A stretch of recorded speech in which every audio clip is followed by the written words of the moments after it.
صدق اللہ العظیم۔ قرآن کریم میں اللہ تبارک و تعالیٰ نے انسانیت کی ہدایت کے لیے مختلف جگہوں پر کچھ اصولوں کو بیان کیا ہے۔ ان اصولوں پر جو شخص عمل کرے گا وہ شخص کامیاب ہوگا، اور جو ان اصولوں سے انحراف کرے گا، جو ان اصولوں سے اپنا منہ موڑے گا، وہ ناکام ہوگا۔ اور یقیناً جو اللہ کا فیصلہ ہے اور جو اللہ تبارک و تعالیٰ کی بتائی ہوئی بات ہے وہ یقینی ہے، اس میں کسی قسم کا کوئی شک اور تردد نہیں ہے۔ امام شافعی رحمہ اللہ فرماتے ہیں کہ اللہ تبارک و تعالیٰ نے سورہ عصر جو نازل کی ہے یہ 3 آیات کے اوپر مشتمل ہے۔ یہ 3 آیات انسان کی ہدایت کے لیے کافی ہیں۔ اگر اللہ رب العزت پورا قرآن نہ بھی اتارتے تو یہ 3 آیات انسانیت کی ہدایت کے لیے کافی تھیں، لیکن اس کے باوجود اللہ رب العزت نے پورا قرآن مجید 6666 آیات ہم انسانوں کی ہدایت کے لیے جو ہے اس کو نازل فرمایا۔ امام شافعی رحمہ اللہ فرماتے ہیں کہ اگر 3 آیات بھی نازل فرماتے تو یہ بھی انسانیت کی ہدایت کے لیے کافی تھیں۔ گویا کہ یہ سورہ عصر یہ قرآن کا خلاصہ ہے، یہ انسانیت کی ہدایت کا خلاصہ ہے۔ سورہ عصر میں اللہ تبارک و تعالیٰ سب سے پہلے زمانے کی قسم کھاتے ہیں، والعصر، قسم ہے زمانے کی۔ ایک اصول یہ بھی یاد رکھیں کہ ہمیں اور آپ کو شریعت نے جو مکلف بنایا ہے وہ اس بات کا مکلف بنایا ہے کہ جب ہم قسم کھائیں گے تو اللہ رب العزت کے نام کی قسم کھائیں گے، اس کے علاوہ مخلوق کے نام کی قسم نہیں کھائیں گے۔ جیسے بعض لوگ اپنے اولاد کی قسم کھاتے ہیں، اپنے باپ کی قسم کھاتے ہیں۔ حدیث میں آتا ہے، آپ علیہ السلام نے فرمایا لا تحلفوا بآبائکم، کہ اپنے آباء و اجداد کی قسمیں نہ کھاؤ۔ تو جو شخص اپنے باپ کی قسم، اپنے ماں کی قسم، اپنے بیٹے کی قسم، بچوں کی قسم جو یہ کھاتے ہیں اس کا شریعت سے کوئی تعلق نہیں ہے، اور یہ حدیث میں جو ہے وہ منع آیا ہے۔ لیکن اللہ رب العزت اس اصول سے مستثنیٰ ہے۔ اللہ رب العزت اصول بنانے والے ہیں لیکن اصول کے اوپر عمل کرنے والے نہیں ہیں۔ اللہ نے یہ اصول جو بنائے ہیں وہ میرے اور آپ کے لیے بنائے ہیں۔ پھر قسم کی جو ہیں وہ 3 قسمیں ہوتی ہیں۔ عربی میں قسم کو یمین کہتے ہیں۔ یمین جو ہے وہ 3 قسم کی ہوتی ہے، ایک یمین لغو ہوتی ہے، ایک یمین غموس ہوتی ہے، اور ایک یمین منعقدہ ہوتی ہے۔ یمین لغو اس کا کوئی حکم نہیں ہوتا، اور نہ اس پر کسی قسم کا کوئی گناہ ہوتا ہے، اور نہ اس پر کسی قسم کا کوئی کفارہ ہوتا ہے۔ جیسے کوئی شخص زمانہ ماضی کی کسی بات پر قسم کھاتا ہے اور اپنی دانش کے اندر جو ہے وہ سچا ہے، زمانہ ماضی کے اوپر کسی قسم کی قسم کھاتا ہے اور اپنی دانش میں سچا ہے لیکن فی الواقع جھوٹا ہے۔ جیسے مثال کے طور پہ ایک شخص کہے کہ خدا کی قسم میں نے اس فلاں شخص کو دیکھا تھا، اب وہ اپنی دانش کے اندر، اپنے حافظے کے اندر وہی سمجھ رہا ہے کہ میں نے اس شخص کو دیکھا تھا، لیکن وہ فی الواقع جھوٹا ہے کہ وہ شخص وہ نہیں تھا۔ تو یہ یمین لغو ہوتی ہے، اس کا کوئی حکم نہیں ہوتا۔ دوسری قسم یمین کی ہوتی ہے یمین غموس۔ غموس کے معنی ہوتے ہیں ڈبکی لگانے کے، یعنی زمانہ ماضی کے اندر کسی قسم کی بات کے اوپر جان بوجھ کر جو ہے وہ جھوٹی قسم کھانا، غموس کہتے ہیں ڈبکی لگانے کو۔ تو جب انسان کسی قسم زمانہ ماضی کے اوپر کوئی جھوٹی قسم کھاتا ہے تو وہ گویا کہ گناہ کے اندر ڈوب جاتا ہے، اس کو اس لیے یمین غموس کہتے ہیں۔ جیسے مثال کے طور پہ ایک شخص یہ کہے کہ خدا کی قسم میں نے یہ کام نہیں کیا تھا لیکن اس نے یہ کام کیا تھا، تو یہ یمین غموس ہے۔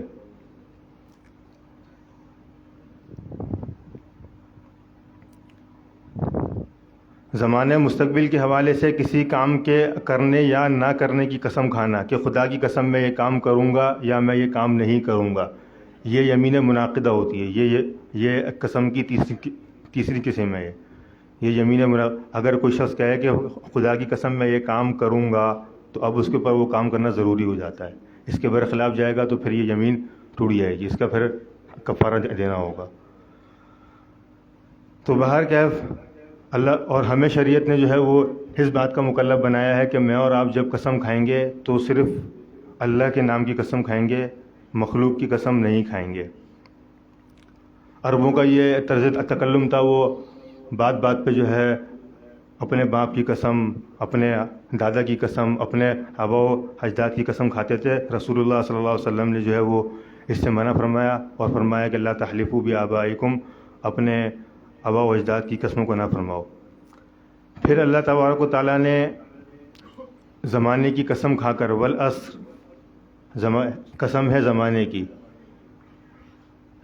پھر اللہ تعالیٰ نے عمومی طور پر انسانوں کا ذکر کیا ہے، ان الانسان لفی خسر، کہ تمام کے تمام انسان جو ہیں وہ خسارے میں ہیں۔ والعصر قسم ہے زمانے کی، ان الانسان لفی خسر، کہ سارے کے سارے انسان وہ خسارے کے اندر ہیں۔ جب یہاں پر جو انسان کے اوپر جو الف لام داخل ہے یہ جنس کا ہے، اس کے اوپر اس میں تمام انسان جو ہیں وہ داخل ہو گئے، تو عمومی طور پر قسم کھا کر انسانوں کو جو ہے وہ خسارے والا شمار فرمایا۔ پھر آگے جا کے استثناء فرمایا، الا الذین، مگر وہ شخص آمنو جو ایمان لے کر آئے، وعملوا الصالحات اور نیک اعمال کیے۔ تو والعصر قسم ہے زمانے کی، ان الانسان لفی خسر، کہ سارے کے سارے انسان خسارے کے اندر ہیں، الا الذین آمنوا، جو لوگ ایمان لائے وہ خسارے سے باہر ہیں۔ لا الہ الا اللہ کا بول یہ آخرت میں کامیاب ہونے کی دلیل ہے۔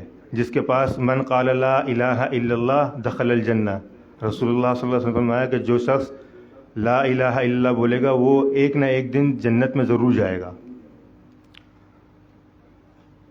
پھر ایمان کسے کہتے ہیں؟ ایمان کہتے ہیں تصدیق بالقلب و اقرار باللسان، دل سے تصدیق کرنا اور زبان سے اقرار کرنا۔ یہ دل سے تسلیم کرنا اور زبان سے اقرار کرنا، ان دونوں کا امتزاج یہ ایمان بنتا ہے۔ ایک شخص دل میں جو ہے وہ ایمان لے کے آتا ہے لیکن زبان سے اقرار نہیں کرتا، جیسے اللہ تعالیٰ نے قرآن مجید میں فرمایا یعرفونہ کما یعرفون ابناءہم، کہ رسول آپ علیہ الصلوۃ والسلام کے بارے میں فرمایا ہے کہ یہ یہودی جو ہیں وہ آپ کو ایسے پہچانتے ہیں جیسے اپنے بیٹوں کو پہچانتے ہیں۔ یعرفونہ کما یعرفون ابناءہم، انسان کو اپنے بیٹے کو پہچاننے میں کسی قسم کا شک تردد نہیں ہوتا ہے۔ 3 بیٹے ہوتے ہیں، 4 بیٹے ہوتے ہیں، چاروں کی نفسیات سے جو ہے وہ باپ یا ماں جو ہوتے ہیں وہ واقف ہوتے ہیں کہ میرا ایک بیٹا جو ہے وہ اس مزاج کا ہے، ایک اس مزاج کا ہے۔ تو اللہ رب العزت جو ہے وہ یعرفونہ کما یعرفون ابناءہم کہہ رہے ہیں کہ یہ آپ کو ایسے پہچانتے ہیں جیسے اپنے بیٹوں کو پہچانتے ہیں، لیکن زبان دل سے تو مانتے ہیں کہ یہ اللہ کے نبی ہیں لیکن زبان سے اس کا اقرار نہیں کرتے۔ تو یہ ایمانیات نہیں ہے، یہ یہودیت ہے۔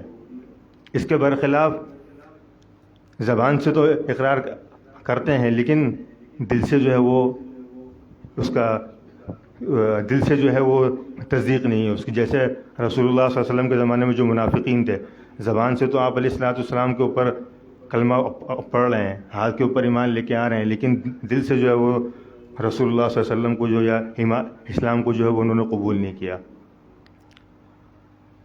تو یہ دل سے تصدیق اور زبان سے اقرار یہ ایمانیات بنتا ہے۔ پھر ایمانیات آمنت باللہ وملائکتہ وکتبہ ورسلہ والیوم الآخر والقدر خیرہ وشرہ من اللہ تعالی والبعث بعد الموت، ان تمام چیزوں کے اوپر ایمان لے کے آنا یہ ہمارے لیے ضروری ہے۔ پھر رسول اللہ صلی اللہ علیہ وسلم کی جو نبوت ہے اس کے اوپر نبوت کے 2 جز ہیں، ایک آپ علیہ الصلوۃ والسلام کو نبی ماننا اور ایک آپ علیہ الصلوۃ والسلام کو آخری نبی ماننا۔ تو رسالت کے 2 جز ہیں، ایک آپ علیہ الصلوۃ والسلام کو نبی ماننا، دوسرا آپ علیہ الصلوۃ والسلام کو آخری نبی ماننا۔ ایک شخص آپ علیہ الصلوۃ والسلام کو نبی تو مانتا ہے لیکن وہ آپ علیہ الصلوۃ والسلام کو آخری نبی نہیں مانتا، یہ بھی ایمانیت نہیں ہے۔ آپ علیہ الصلوۃ والسلام ہمارے رسول ہیں اور تا قیامت تک آپ علیہ الصلوۃ والسلام کے بعد کوئی نبی نہیں آئے گا، اس بات کا اقرار کرنا یہ ایمانیات ہے، یہ ایمان کے اندر داخل کرتا ہے۔ تو اللہ رب العزت سورہ عصر کے اندر زمانے کی قسم کھا کر والعصر کہ قسم ہے زمانے کی، ان الانسان لفی خسر، تمام کے تمام انسان خسارے کے اندر ہیں. پھر الا الذین سے مستثنی فرماتے ہیں الا الذین آمنوا، مگر وہ لوگ جو ایمان لے کر آئے، وعملوا الصالحات، اور نیک اعمال کیے.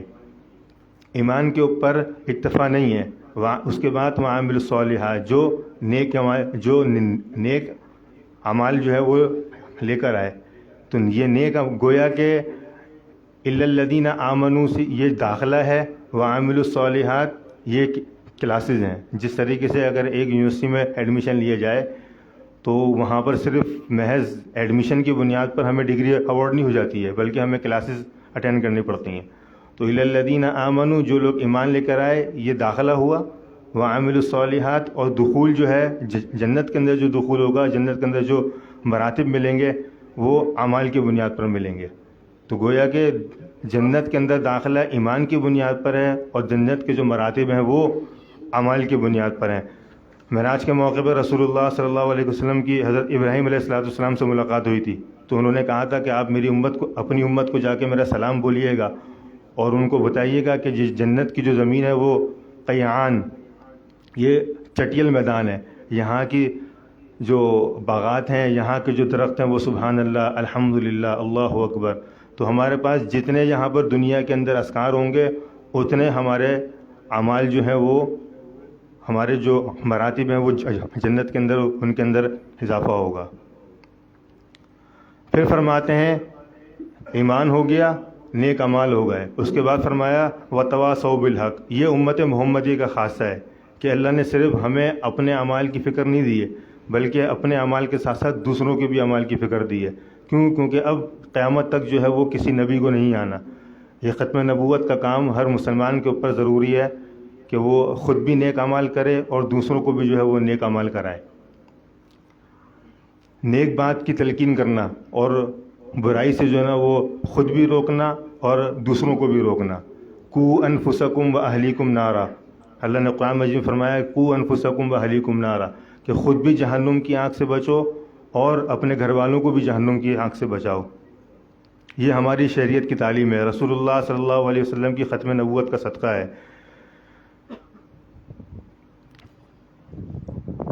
وتواصوا بالحق، حق بات کی ایک دوسرے کو تلقین کرنی. جو خیر کی بات آپ کو ملے اس کو آپ جو ہے وہ آگے پہنچا دیں. تو بہرکیف سورہ حشر میں اللہ تبارک و تعالیٰ نے تمام انسانوں کو خسارے میں ذکر کرنے کے بعد 4 کا استثناء فرمایا. جو ایمان لے کر الی الذین آمنوا، جو ایمان لے کر آئے اور نیک اعمال کیے اور اعمال صالحہ کی دعوت دی.